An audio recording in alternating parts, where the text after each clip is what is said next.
was a lot of fun.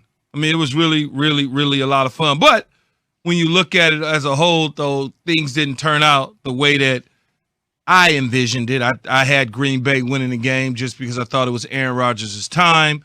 But things didn't go that way, Zubin. It didn't go that way, Jay. There is no question about it. And Aaron Rodgers, well, it simply didn't go his way as well. There he is, 1-4 in NFC Championship games at this particular point. You got to think about it from this particular perspective. Speaking of 4, it was all about 4. 4th and 8. You know the rest. Aaron Rodgers was seemingly as much as in the dark as we were after he said this after the game.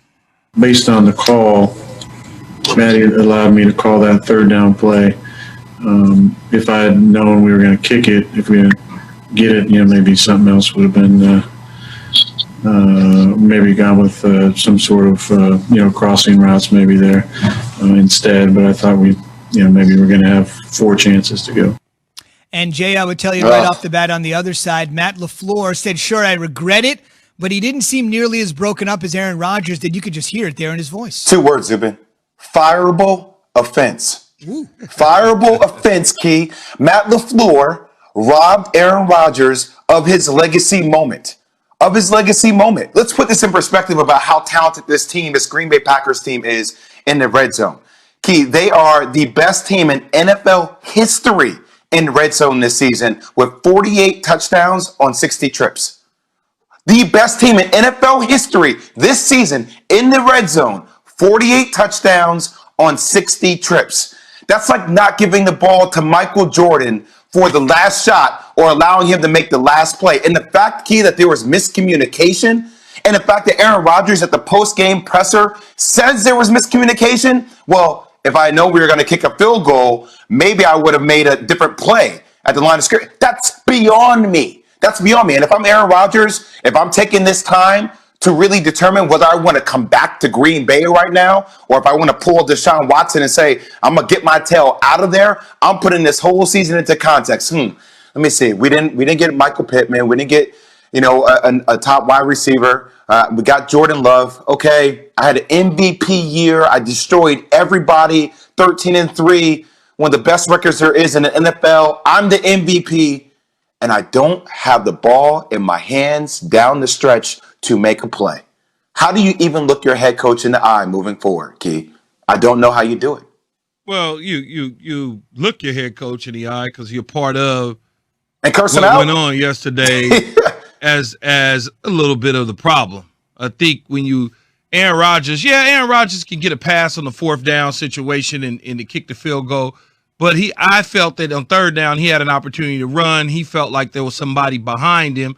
No one was closing on him, in my opinion, looking at the video. He could have made it to the front pylon. That's just what I saw. He felt different. It's fine. But what I would say is Matt LaFleur certainly should have given the ball to Aaron Rodgers on 4th down. But I understand his thought process when you look at it. How? They score. Well, I understand his thought process. I get the points. We pin them deep after the kickoff. I got a shot. I trust my defense. I got a shot. But your defense hadn't stopped Tom Brady for the most part all game long.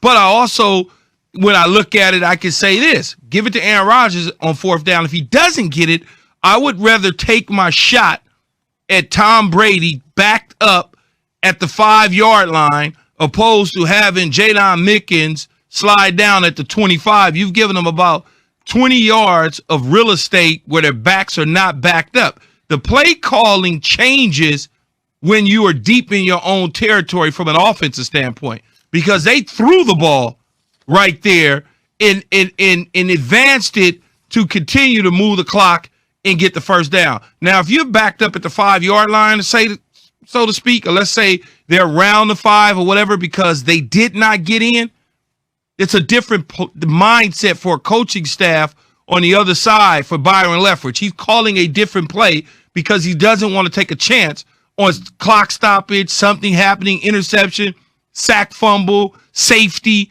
anything like that. So the mindset is 3 straight runs, kick it. We're not throwing at all. So I get it, but then on the flip side of things, I don't get it because it's Aaron Rodgers that's out there on the football field. Tom Brady, Bill Belichick probably would have never done that. I can tell you who wouldn't have never done it. Andy Reid would have never done it. You go back and look at Andy Reid's tenure in Philadelphia and some of it here in Kansas City. He doesn't do that, especially with Patrick Mahomes, Donovan McNabb, Michael Vick, guys that have been stars in this league at the quarterback position. He did it with Chad Henne. Well, he better get there. You go. He did it with Chad Henne.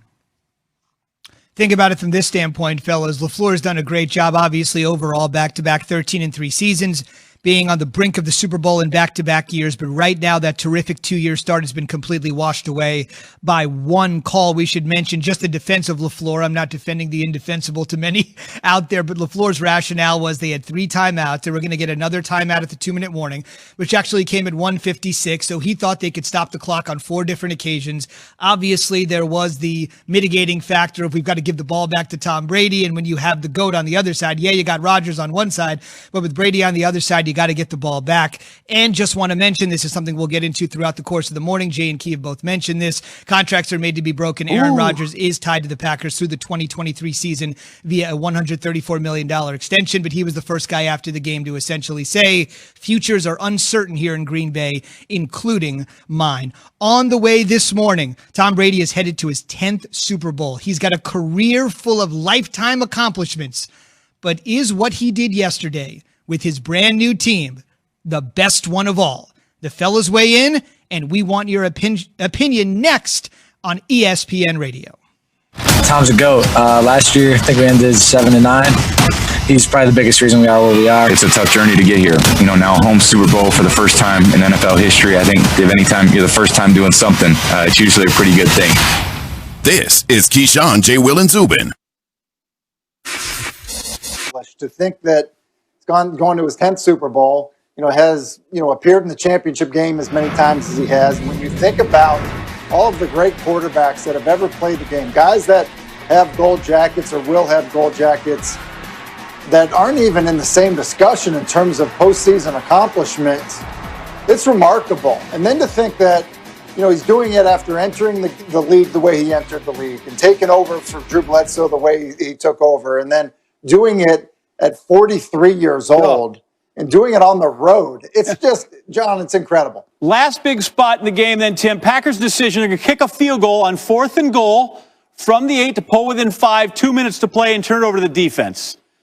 Where you stand on that call? Back with a minute, 45 left and maybe a timeout. I'd rather take my chances with Aaron from the 8-yard line one time. And I think Aaron played this scenario. He saw the RPO on 1st down and then going for the end zone on 2nd down. And even on 3rd down here, when he has an opportunity to maybe run the football, possibly score, at least get it closer to the end zone, that he thought that they would be going for it on 4th down. So I think the quarterback definitely played that final series as if they were 4 shots to get into the end zone. And I think Aaron, like a lot of people, were surprised because of how they handled it. So I don't think it was the right decision.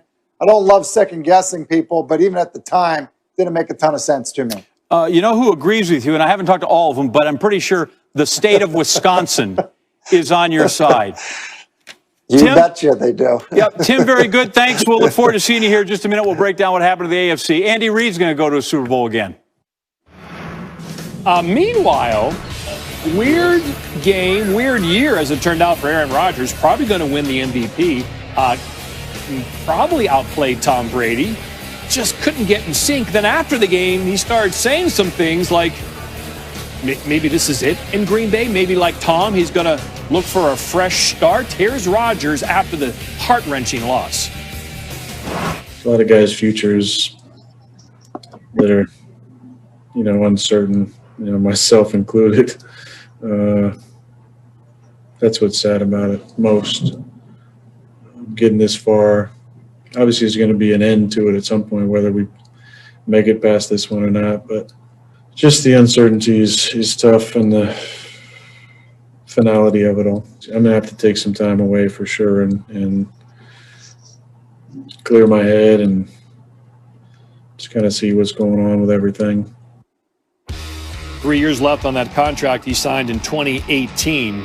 The team is good, not like Brady had in New England where it was perfect for him to go. Rodgers finished with 3 touchdowns.